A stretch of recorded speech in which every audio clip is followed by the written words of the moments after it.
Mateus capítulo 1, versículo 1 ao 17.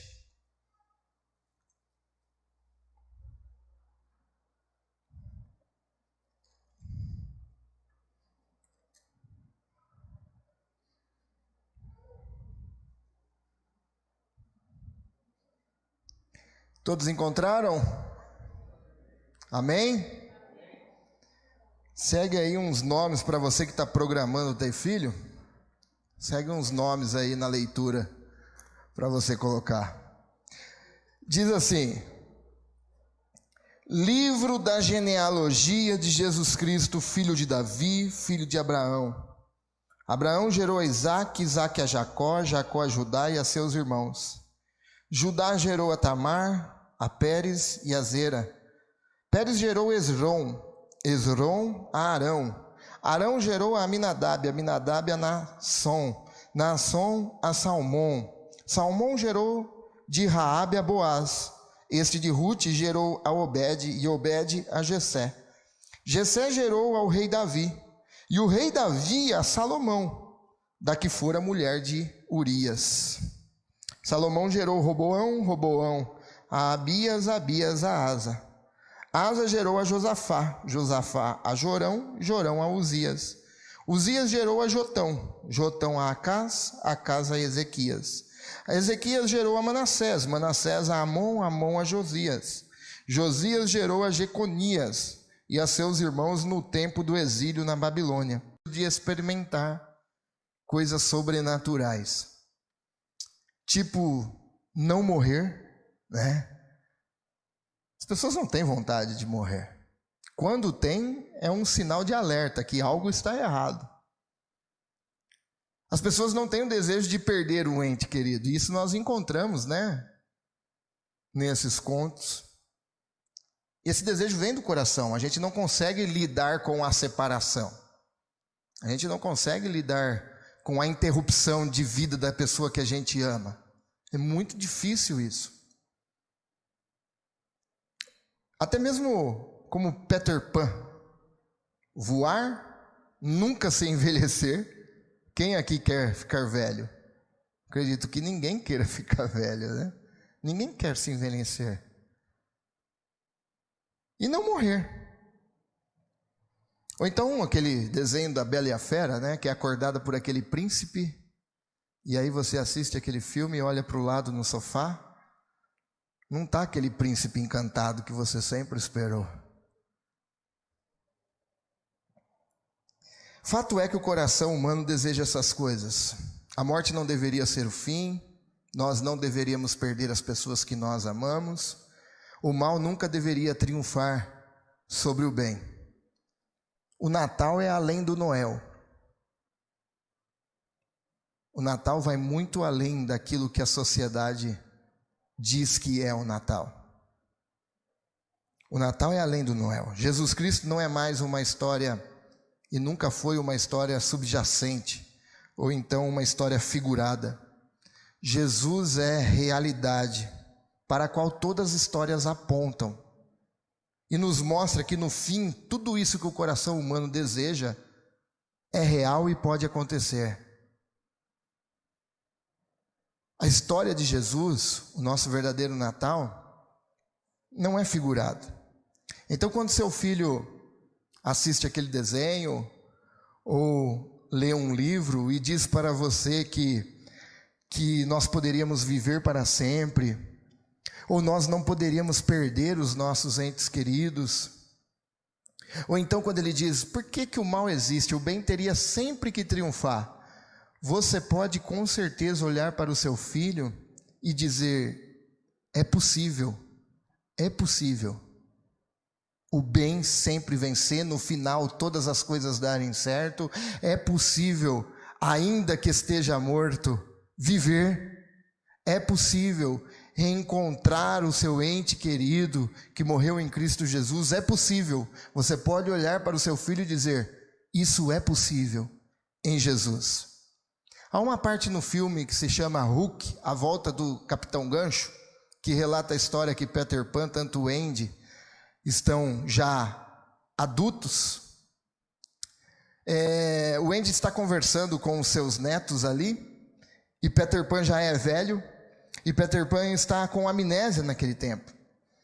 E o Andy está contando a própria história de Peter Pan, e Peter Pan está ali junto, e ele está rindo das histórias. Até que chega um momento, o Andy olha, fixa os olhos em Peter Pan e diz: Peter, essas histórias são reais. E ele se choca, assustado, tenta se lembrar que aquela história é real. O menino que nasceu em Belém, para libertar o homem de todo mal, do pecado, não é um conto de fadas, não é uma história escapista, é uma história real, e essa é a maior de todas as histórias. É por isso que o Evangelho não é um conselho, é por isso que a história de Jesus não se começa com era uma vez. A história de Jesus é real, o verdadeiro significado é real. Mateus, relatando a vinda de Jesus, ele não começa com fatos da natividade que nós já conhecemos: estrelas, magos, pastores, anjos, manjedoura. Não, Mateus não começa assim, ele parte de um tempo ainda mais antigo, uma longa e enfadonha, até mesmo quando nós lemos, história. Ele parte da genealogia de Jesus. O Natal não tem relação apenas com o nascimento, mas tem relação com a vinda de um Deus que subsiste. O Natal não tem apenas relação com o nascimento de um bebê, mas é esse nascimento em carne de um Deus que sempre existiu, a vinda desse Deus na terra, o Deus Emanuel, Deus conosco. É a vinda de Jesus. É aquilo que está escrito em Apocalipse capítulo 13, versículo 8, que o Cordeiro já havia padecido antes da fundação da terra, da fundação do mundo. E agora essa vinda veio para esse propósito, nascer e morrer por nós. E quando nós estudamos essa passagem de Mateus 1, quando nós refletimos, nós conseguimos ver muito mais que nomes. Nós conseguimos ver verdades e vários aprendizados nessa leitura. Então eu quero convidar você a refletir comigo que o primeiro aprendizado nessas passagens é que o Evangelho deixa os valores do mundo de cabeça para baixo. Note as pessoas que Mateus faz questão de colocar na genealogia. Ele inicia dizendo: livro da genealogia de Jesus Cristo, filho de Davi, filho de Abraão. Judá gerou a Tamar. Se você for buscar a história de Tamar, ela enganou. Pérez a Zera, Pérez gerou Esrom, Esrom a Arã. Salmão gerou Raabe, uma prostituta. Está lá na genealogia de Jesus. A Boaz e este de Ruth gerou Obed, e Obed a Jessé. Jessé gerou o rei Davi. Opa, tem um rei aí, olha que legal. Mas ele continua e diz: Davi a Salomão. E Salomão é filho de quem? A história é bonita? Não. É da mulher que fora de Urias, de um adultério. Perceba as pessoas que estão, e muitas outras, na genealogia de Jesus. E para entender isso, nós precisamos entender a cultura que Mateus vivia e escrevia nessa época. Nós vivemos numa cultura de méritos, que você é julgado pela sua performance, pela sua capacidade, pelo seu mérito. Aqui nesse tempo, nessa época, a genealogia era o currículo da pessoa. Quando a pessoa falava da sua genealogia, aquilo representava muita coisa para as pessoas. E naquela época tudo dependia então do clã. Estávamos aí na Copa e você via o sheik. Por que sheik? Porque ele é determinado de um clã. Filho de fulano, bisneto de ciclano. Era um clã. E as pessoas que Naquela época existiam várias pessoas que adulteravam a genealogia. Elas queriam esconder quando havia algum fato histórico de seus antepassados que poderia causar algum dano, poderia trazer vergonha. Herodes o Grande é comprovado que na sua genealogia ele tirou vários nomes, porque não queria que o seu nome fosse ligado a essas pessoas. Mateus faz o oposto com Jesus. Na genealogia de Jesus é assustadoramente diferente das outras.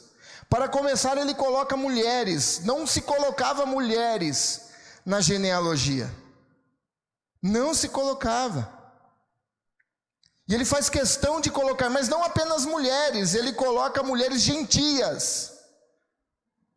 Gentias, que para os judeus eram impuras. Mas ele coloca Raabe, ele coloca Ruth, mulheres cananeias e moabitas. Os judeus já não consideravam mulheres, e muito menos gentias. Lembra-se quando a cananeia chega diante de Jesus, e Jesus diz para ela, não é justo pegar do pão da mesa e dar aos cachorrinhos. O que Jesus estava dizendo? A cultura daquela época, para aqueles povos, eles eram chamados como cães mesmo. Mas Mateus faz questão de colocar essas pessoas, mas não só essas pessoas. Tem coisas imorais aqui nessa genealogia. Tem prostituição, tem adultério, tem mentira. E Mateus faz questão de colocar isso. Bom, o fato é que a lei mosaica excluía essas pessoas de Deus. No entanto, elas são todas reconhecidas publicamente na genealogia de Jesus. O que significa isso? Mostra que as pessoas excluídas por questões culturais, questões imorais, ou seja lá qual for, essas pessoas podem ser introduzidas na família de Deus. Você, eu, independente se no seu medidor de espiritualidade, se você era tão ruim assim ou não, você é pecador. E você estava indo para o inferno, assim como eu. Assim como o pior ser humano que nós julguemos, nós estávamos indo para o mesmo lugar. Jesus nos fez fazer parte da família de Deus. Essas pessoas foram introduzidas na família de Deus. E não importa então o que você esteja fazendo, não importa o que você fez, se você se arrepender e crer que a graça é suficiente para perdoar o seu pecado e te fazer parte agora da família de Deus, crer no sacrifício de Jesus e Jesus como Senhor, Deus olha para você e diz: tu és meu filho amado. Ele nos chama de filho quando nós entendemos isso. Por quê? Porque em Jesus, prostituta e rei, homem e mulher, judeu e gentil, morais e imorais, todos têm o mesmo valor. E esse valor foi pago pelo sangue de Jesus na cruz do Calvário. Os valores de Jesus e de seu reino são radicalmente diferentes do nosso. São radicalmente diferentes. O mundo valoriza pela estirpe. O mundo valoriza pela posição social. O mundo valoriza pelo poder aquisitivo. Jesus pega tudo isso e vira de cabeça para baixo. E esse tipo de coisa tão importante no mundo, esse tipo de coisa tão importante na sociedade, a sua performance, o seu poder aquisitivo, o teu poder intelectual, todas essas coisas tão importantes no mundo, aqui, entre nós, não deve fazer diferença de nada. Porque aqui Todos são filhos de Deus. Filhos de Deus. E esse padrão não pode, então, ser trazido para dentro da família de Deus. Se lá tem valor essas coisas, beleza, mas Jesus pega esses valores e coloca de cabeça para baixo e nos mostra, aqui, não. Aqui tanto você que nasceu no berço evangélico, e tanto você que fez as coisas mais imorais e se arrependeu, todos vocês são amados de Deus. O segundo aprendizado com a genealogia de Jesus é que Deus sempre cumpre a sua promessa. Deus sempre cumpre a promessa dele. Livro da genealogia de Jesus Cristo, filho de Davi, filho de Abraão. Deus havia prometido a Abraão, Gênesis capítulo 12, versículo 3, que todos os povos da terra seriam abençoados por intermédio dele. Na verdade, Deus havia profetizado muito antes que da semente da mulher nasceria um que esmagaria a cabeça da serpente, ou seja, derrotaria o mal, esmagaria a cabeça de Satanás. Mas muito tempo passou até a promessa se tornar realidade. Na verdade, nos 400 anos anteriores, os anos do silêncio, que nenhum profeta foi enviado para falar com o povo, parecia cada vez mais distante essa promessa se cumprir. Nenhum profeta se levantou, muito menos um Messias chegou. Tudo parecia que Deus havia se esquecido. A impressão é que ninguém estava por vir. Mas Jesus veio. Um filho vos nasceu e um filho se nos deu. Que isso nos mostra que Deus, irmãos, não segue o nosso calendário. Muitas vezes nós queremos determinar para que Deus faça na nossa agenda. Muitas vezes nós ficamos emburrados com Deus porque Deus não faz. O primeiro que paga é a igreja. O primeiro que paga o pato é a igreja. Não vou mais na igreja. Vou seguir com Jesus. Por quê? Porque nós vivemos um tempo que criamos cristãos mimados. O tempo do mimimi. Cristãos mimados. E se Deus não faz, não compensa servir, não vou mais. Para que eu tenho feito isso? Isso nos mostra que Deus não segue o nosso calendário. Deus não segue a nossa agenda. Na verdade, Deus extrapola a nossa imaginação e Ele não segue as nossas pautas. Ele extrapola as nossas pautas e cumpre as suas promessas. Deus cumpre as promessas dele.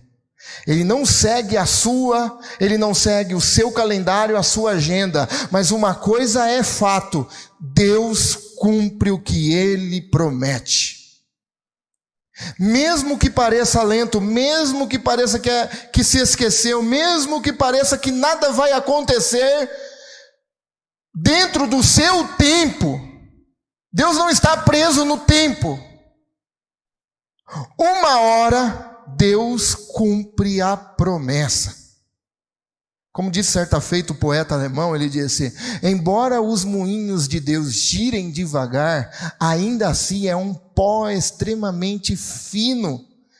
Ele está dizendo nesse poema que a impressão que nós temos muitas vezes é que Deus não tem pressa, mas o fim sempre leva a cabo Deus leva a cabo os seus propósitos. O propósito de Deus vai ser realizado, e Deus vai cumprir a sua promessa. Os moinhos pode parecer que está girando lento, mas no final, o propósito, o princípio é tirar de lá um pó fino.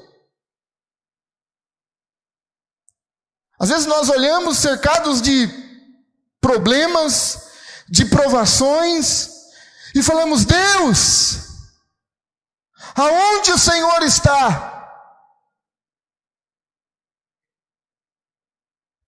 E Deus está olhando para nós e dizendo que Ele não segue aquilo que nós desejamos, mas uma coisa é fato: se Ele prometeu, Ele cumpre. Ele cumpre. E nós temos uma promessa de consolo a nós: eis que estarei convosco todos os dias, até a consumação dos séculos. Pode parecer lento, pode parecer devagar, mas Deus está com você, e uma hora Ele cumpre a promessa que Ele nos fez. O Natal significa que Deus implementou seus propósitos e cumpriu a promessa. Deus veio a nós.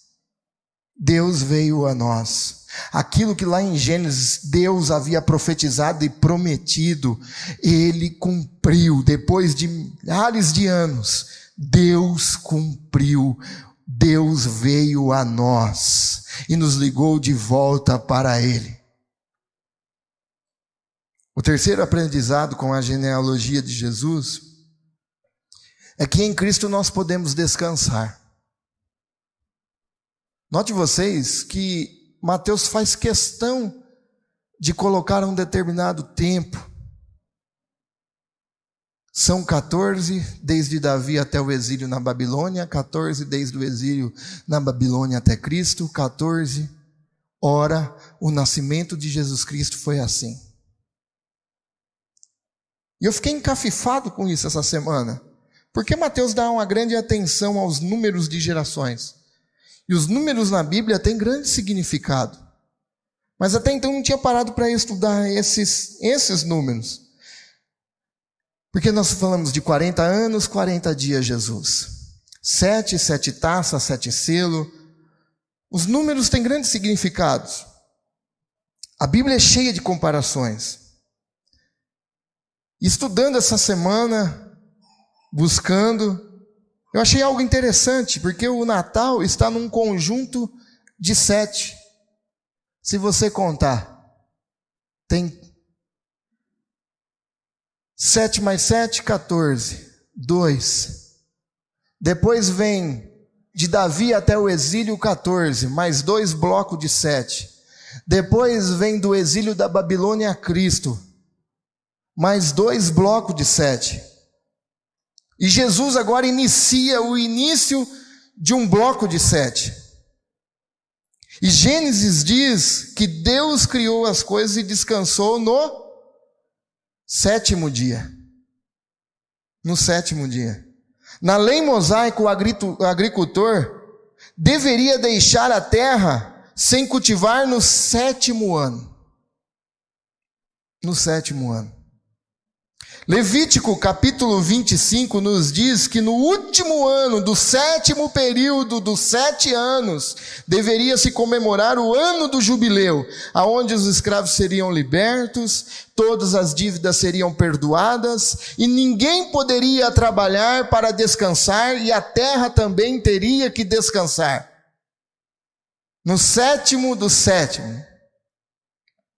E todas essas vezes que nós vemos sobre descanso da terra, descanso do jubileu, Deus descansando no 7º dia, tudo isso representa a nós um antegozo do descanso supremo que nós teremos com Deus.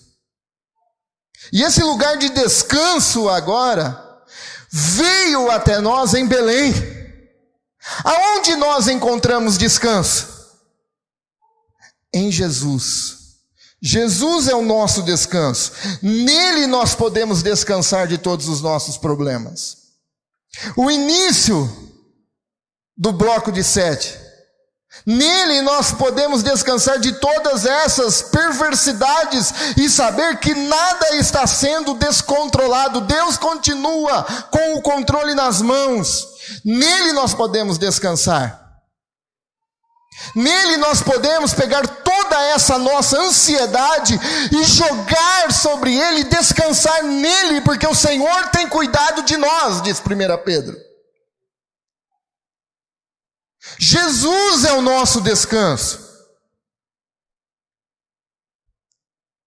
Nele nós encontramos descanso.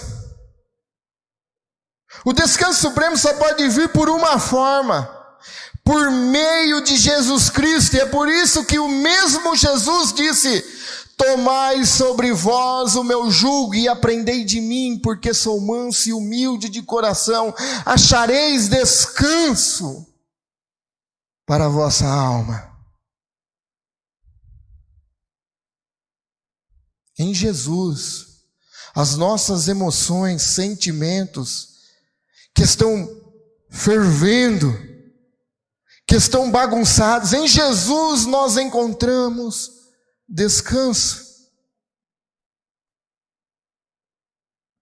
Eu quero concluir dizendo: o Natal não era uma vez alguém que nasceu, que se vocês viver como ele viveu, vocês vão viver felizes para sempre.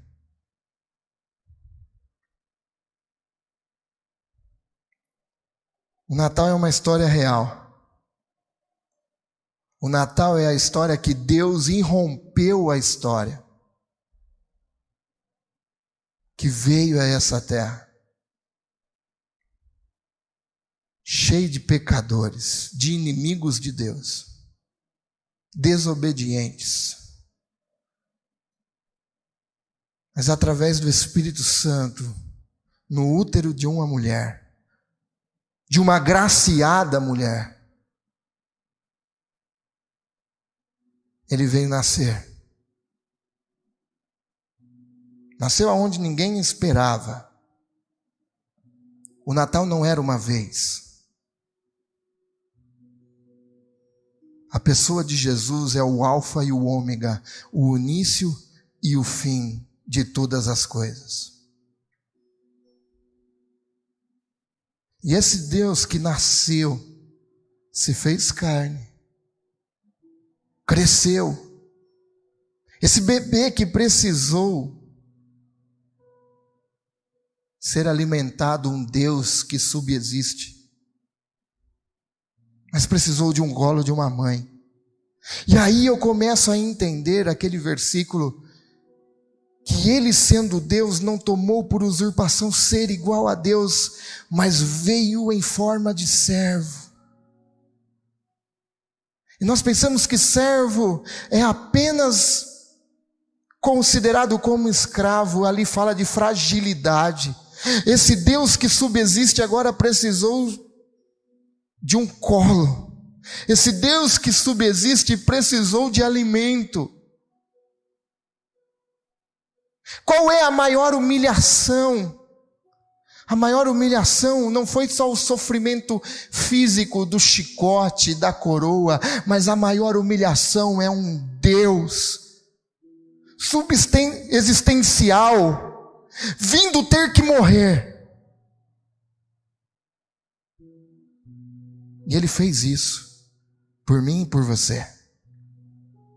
O Natal vai além do Noel. O Natal é uma história real de um Deus que habitou entre nós e morreu por nós para perdoar os nossos pecados, nos justificar, nos santificar e nos tomar, nos resgatar de volta para Ele.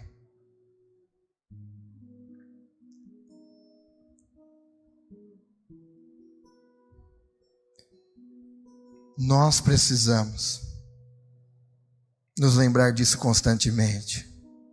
Não podemos ser como Peter Pan,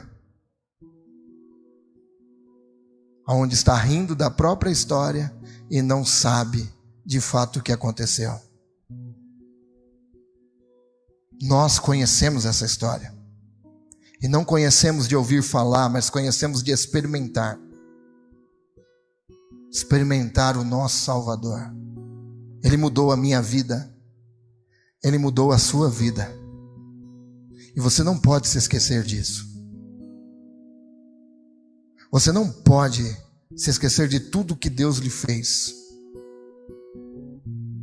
Ele te livrou do maior problema que existia, o pecado. O pecado. Ele te amou, morreu por você e morreu por mim. E eu quero orar nessa noite e convidar você, seja presente, online, entregar sua vida a Jesus. Você que talvez, eu sou crente.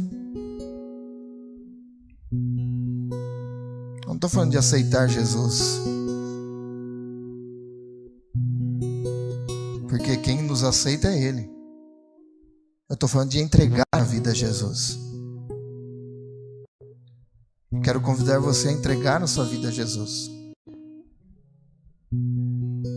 Você que não tem tido descanso, entregue sua vida a Jesus. Você que talvez diz, mas eu sou um imoral. Entregue sua vida a Jesus. Você que há tantos anos frequenta a igreja, mas não tem uma mudança de vida, entregue sua vida a Jesus. Entregue sua vida a Jesus. Eu quero convidar você nessa noite, porque nesse exato momento